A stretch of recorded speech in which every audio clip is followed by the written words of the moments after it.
Fala pessoal, tudo bem? Professor Rafael na área para mais uma aula aqui do canal Quadro Livre. Vamos lá?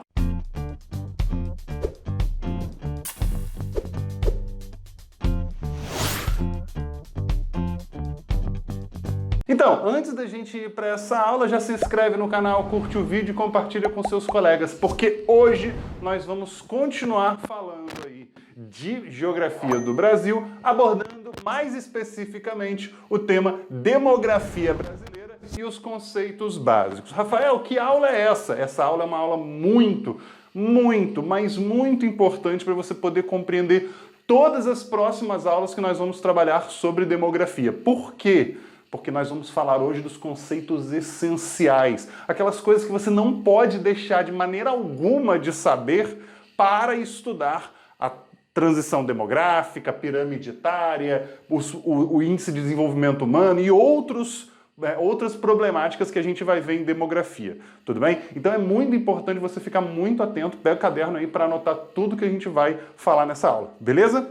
Vamos aqui então. Bem, antes de falar desses conceitos que são essenciais, vamos falar um pouquinho sobre o que é demografia. Rafael, o que é demografia? Demografia é nada mais, nada menos do que a ciência responsável por estudar as dinâmicas das populações humanas. Ou seja, Rafael, a ciência demográfica, demo vem de povo, ok? Grafia, estudo do povo, estudo das populações, estudo dos povos humanos, certo? E, obviamente, que vários indicadores são importantes para serem analisados. E quando nós falamos em relação ao nosso país, o Brasil, certo? A gente vai falar muito específico, quando a gente fala de demografia, sobre um instituto que talvez seja um dos institutos mais importantes para o Brasil, que é o Instituto Brasileiro de Geografia e Estatística, nosso famoso IBGE. Rafael, eu já escutei falar do IBGE várias vezes. Por exemplo, quando vem o IDH, as taxas de educação no meu município foram muito elevadas esse ano, isso de acordo com o IBGE. Existem outros institutos de pesquisa, é óbvio, mas o IBGE é a referência hoje no Brasil, é o principal instituto de pesquisa, né, geográfica, espacial, né, e também de várias outras áreas, então ele é muito importante, tudo bem? Mas Rafael, qual é a ideia do IBGE? Qual é o objetivo do IBGE? O objetivo do IBGE é o seguinte: no Brasil, o Instituto Brasileiro de Geografia e Estatística é responsável por coletar, tratar. Rafael, o que é tratar? Tratar é você interpretar corretamente, gerar alguma coisa a partir daqueles dados, limpar aquilo que não é necessário e tal, e divulgar os dados populacionais do país. Rafael, o IBGE só trabalha com população? Não, ele trabalha com vários indicadores. E existem várias estatísticas, várias áreas que ele trabalha, mas esse daqui é um dos mais importantes, certo? E talvez... Rafael, como é que o IBGE faz isso? Bem, vamos pensar da seguinte maneira. Eu quero saber, por exemplo, uma coisa que é muito comum, né? Quantas pessoas se autodeclaram brancas, pardas, pretas, amarelas, ou indígenas, ou qualquer outra situação. Quantos se declaram de cada forma? Isso aí é uma coisa interessante. Quem faz esse levantamento? O IBGE, certo? Sabe, de 10 em 10 anos nós temos uma coisa chamada censo demográfico. Rafael, o censo ele só ocorre em 10 em 10 anos? Então, o grande censo demográfico, sim, de 10 em 10 anos. Mas todo ano existem levantamentos mais reduzidos que são feitos para analisar o caminhar da situação em determinados dados, em determinadas situações.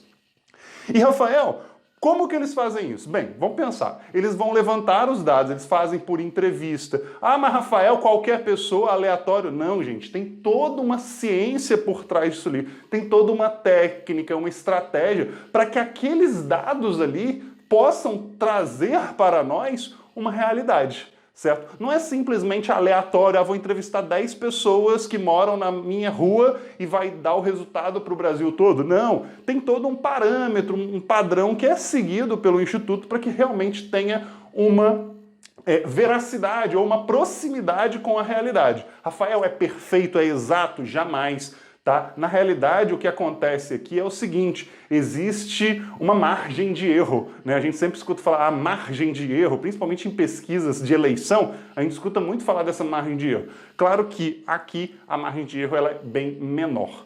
Tudo bem? Então existe essa situação. Rafael, e qual é o principal instrumento que o IBGE usa para falar sobre o estudo demográfico? É o Censo Demográfico Brasileiro, que normalmente ocorre de 10 em 10 anos. Infelizmente, no ano 2020, que deveria ter ocorrido, não houve essa possibilidade, em relação principalmente à pandemia e outros fatores governamentais, mas que não vêm ao caso, certo? Não houve o censo. Rafael, mas isso é ruim? Então, esse é um problema. Por quê? Para pensar.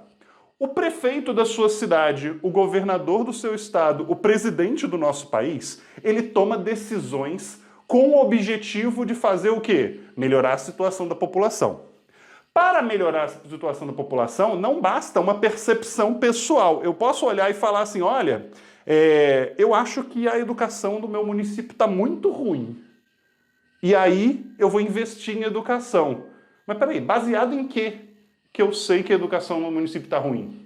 Então, é para exatamente isso que serve o IBGE. O IBGE ele vai fornecer dados a esse poder, ao poder público, prefeitura, governo do estado, governo federal, e a partir desses dados vai ser possível o quê? Os governos investirem naquele local, naquela área específica que realmente está precisando daquele investimento. Então, e por isso que levantamentos de dados estatísticos são extremamente importantes para, poder investir corretamente. Simplesmente falar, eu acho isso, eu vou investir nisso porque eu acho, não é achismo. Gente, o poder público ele não pode agir, ou pelo menos não deveria agir com achismos. Ele tem que agir com dados. Olha, a estatística mostra que o índice de educação no município de Campos está ruim. Então, a prefeitura vai e investe na educação do município. Por quê? Porque está ruim. Mas aonde exatamente está ruim? É no médio, no Fundamental 2, Fundamental 1? É no Fundamental 2, nós precisamos melhorar o Fundamental 2. Beleza, então você consegue tudo isso. E como você consegue essas informações? A partir dos dados e das análises feitas pelo IBGE. Tudo bem? Beleza. Então, obviamente, o IBGE é responsável por coletar a coleta de dados sobre as características e condições de vida da população brasileira. Ou seja, o censo demográfico ele coleta exatamente os dados que vão dar essas características para a população brasileira. Mas, gente, IBGE vai ser assunto de uma aula exclusiva. Vou fazer uma aula exclusiva falando sobre IBGE. Em breve vocês verão aqui no canal. Tudo bem? Vamos aqui.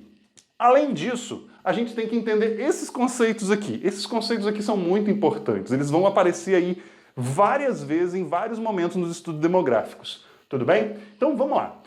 Primeiro conceito que a gente vai falar é o conceito de população absoluta. Rafael, conceito de população absoluta. Sim, população absoluta, o termo absoluto é o total. Ou seja, a população absoluta do Brasil é de 212.468.817 habitantes. Então você tem um valor. Esse número não é exato, tá, gente? É um valor que eu inventei aqui agora. Mas é exatamente o valor que você vai ter. Então, aquilo ali é a população absoluta. Então, eu estou me referindo ao total de habitantes de um determinado lugar. Perfeito? Beleza. Segundo termo que nós vamos usar é a população relativa. Gente, a população relativa, ele é um conceito que está exatamente atrelado a um outro termo chamado densidade demográfica. Ou seja, o quanto de população eu tenho por uma determinada área. Certo? Então, quando eu falo de população relativa, eu vou ter aquela velha análise assim, eu tenho tantos habitantes por quilômetro quadrado. Então, eu pego o total de habitantes, por exemplo, do Brasil, certo? E divido pelo espaço que o Brasil possui. E aí vai existir uma média. Eu vou ter, sei lá, 10, 15, 20 habitantes por quilômetro quadrado no Brasil. Mas isso também pode ser feito em recortes menores. Por exemplo, estado do Rio de Janeiro. Número de pessoas no estado do Rio de Janeiro. Divide pelo espaço do estado. Beleza, então eu vou ter o número de habitantes pelo espaço. Não sei quantos habitantes por quilômetro quadrado. Tranquilo? Bem fácil esses dois. Molezinha. Terceiro item, expectativa de vida ao nascer. Nós vamos falar melhor desses aqui mais na frente, né, nas próximas aulas. Por quê? A expectativa de vida ao nascer é nada mais, nada menos do que a média de idade em que as pessoas atingem em um determinado país, em um determinado lugar, em uma determinada situação. Certo? Então, por exemplo, no Brasil, você tem uma expectativa de vida aí próxima aos 70 anos, em média. Quer dizer que todo mundo vai viver até os 70? Não, em média. Tem alguns que vivem menos, tem alguns que vivem mais. Então, quando você tira essa média, em média, o brasileiro vive aquela quantidade de tempo. Também é outra análise extremamente importante, tá?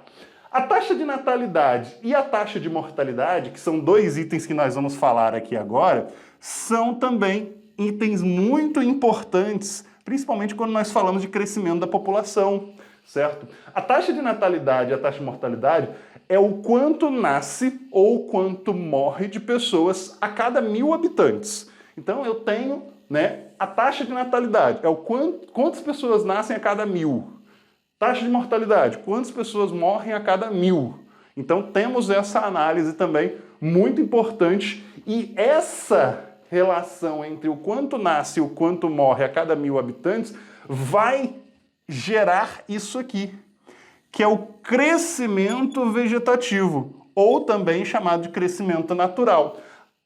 O número de pessoas que nascem a cada 1.000 diminuindo pelo número de pessoas que morrem a cada 1.000, você vai ter o quanto que a população cresceu de forma natural. Rafael, por que de forma natural? Porque aqui eu não estou considerando migrações, mas vou falar de migrações também mais na frente. Tudo bem? E o último item que nós vamos tratar é a taxa de fecundidade. Rafael, o que é taxa de fecundidade? Taxa de fecundidade é nada mais, nada menos do que o número de filhos, a média de filhos por mulher em um determinado lugar.